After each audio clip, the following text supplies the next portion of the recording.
Could you forgive the person who destroyed your entire family? It's a question that shakes us to our core, a test of the very limits of human compassion. Most of us can only imagine such pain in our darkest nightmares, but for one man, this was not a hypothetical. It was the defining moment of his life and the beginning of a journey that would challenge everything we think we know about forgiveness, suffering, and the extraordinary strength of the human spirit. This is the story of a monk who faced unimaginable loss, and yet, when confronted with the man responsible for his deepest sorrow, responded not with hatred, but with a compassion so profound it would forever change those who heard it.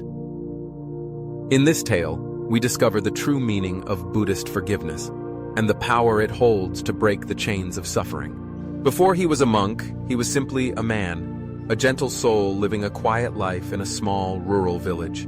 He was known to his neighbors as kind and thoughtful, someone who cherished simple joys, the laughter of his children, the warmth of his wife's smile, the rhythm of daily work in the fields. His days were filled with peace, and his heart was full, but peace can be fragile. One fateful night, that tranquility was shattered. A stranger came to the village, a man hardened by violence, driven by anger or desperation. Perhaps he was a bandit, a soldier, or a desperate criminal. What mattered was not his title, but the horror he unleashed. In a senseless act of cruelty, the stranger murdered the man's entire family. The details may be lost to time, but the devastation was absolute. In a single night, the gentle man lost everyone he loved. He survived, but survival is not always a blessing. He was left behind, emotionally broken and consumed by grief. Anger and sorrow became his constant companions. The world that had once seemed safe and predictable was now a landscape of pain. Each day was a struggle to make sense of what had happened, to find any meaning in the ruins of his life. For a long time, he wandered lost in this darkness. But somewhere, deep within, a quiet voice urged him forward. He remembered the teachings he had heard as a child, stories of the Buddha, of suffering, and the path to its end. With nothing left to lose, he turned to Buddhism, seeking not revenge, but understanding. In the silence of the monastery, he began the long, difficult work of healing. He shaved his head, donned the simple robes of a monk, and took vows of poverty, humility, and non-violence. The path was not easy. Each day, he sat in meditation, wrestling with his pain and anger. He learned to observe his thoughts and feelings without judgment, to witness the storm inside him with compassion. Slowly, he began to see that his suffering was not unique, that all beings in one way or another experience loss, pain, and fear. Years passed. The seasons turned. The monk became known for his serenity, his kindness, and his deep wisdom. Villagers would come to him for advice or comfort, and he would listen patiently, offering words of solace drawn from his own hard-won understanding. Yet, beneath the surface, the memory of his family and the man who had taken them from him remained. The wound was still there, but it no longer defined him. Then, one day, fate intervened. The monk was walking through the village when he saw a figure slumped by the roadside. A frail old man, gaunt and sick, shunned by the other villagers. There was something familiar about him, something that stirred the deepest recesses of memory. As the monk drew closer, recognition struck like a bolt of lightning. It was the man who had killed his family. The killer did not recognize the monk. Time and suffering had changed them both. But the villagers, seeing the two together, quickly pieced together the truth. Outrage rippled through the crowd. Surely, they thought, the monk would reject the killer, perhaps even seek justice or revenge. After all, who could forgive such a crime? But the monk did not turn away. Instead, he knelt beside the old man, offering food, water, and gentle words.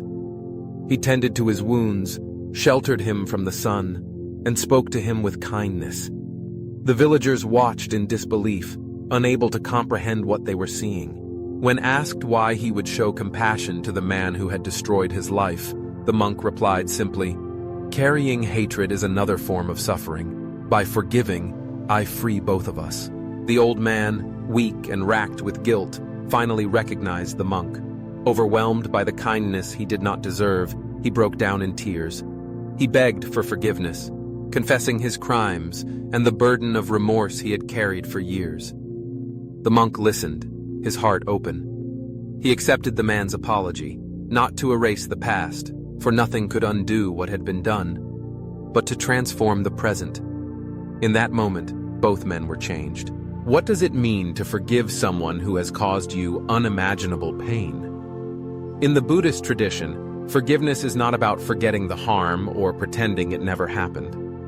It is about choosing not to continue the cycle of pain. Hatred, anger, and vengeance are heavy burdens. They poison the heart and prolong suffering. By letting go, we do not excuse the wrong, but we refuse to let it define our lives. The monk's act of forgiveness was not weakness. It was the greatest act of strength. He faced his suffering head-on, refusing to let it consume him. He saw that the man who had harmed him was himself a victim of his own ignorance, anger, and past. Compassion, the monk realized, is the only force powerful enough to break the cycle of violence. This story is not just about a monk, or even about Buddhism. It is about the human capacity to heal, to transform suffering into wisdom, and to choose compassion over hatred, even when it seems impossible. True forgiveness does not mean condoning evil or forgetting the pain. It means recognizing that holding on to anger only deepens our wounds. It means choosing to free ourselves and others from the prison of resentment. Imagine, for a moment, being in the monk's position. Could you forgive someone who caused you such deep pain? What would it take to release that burden? The answer is not easy. Forgiveness is a journey, a process that begins with acknowledging our pain, sitting with it, and slowly, gently letting it go. It is not a single act, but a practice, cultivated over time. For the monk, forgiveness was not about the past. It was about the present, the choice to meet suffering with compassion, to offer kindness instead of hatred, and to create a future not defined by violence, but by peace. What can we learn from this story? Perhaps it is that true strength lies not in vengeance, but in understanding. That compassion is not weakness, but the highest form of courage. And that, no matter how deep our wounds, healing is possible, if we are willing to let go of hatred and embrace the possibility of transformation. As you reflect on this story, ask yourself, who in your life do you need to forgive? What pain are you still carrying? What would it feel like to lay down that burden, to choose compassion over anger? The path is not easy, but it is one that leads to true freedom. If this story moved you, take a moment to reflect, to share your thoughts, or to reach out to someone you've been holding anger against. And if you want to hear more real tales of transformation and Buddhist wisdom, remember to like, comment, and subscribe. Together, we can explore the extraordinary power of compassion and the ways it can change our lives, one act at a time.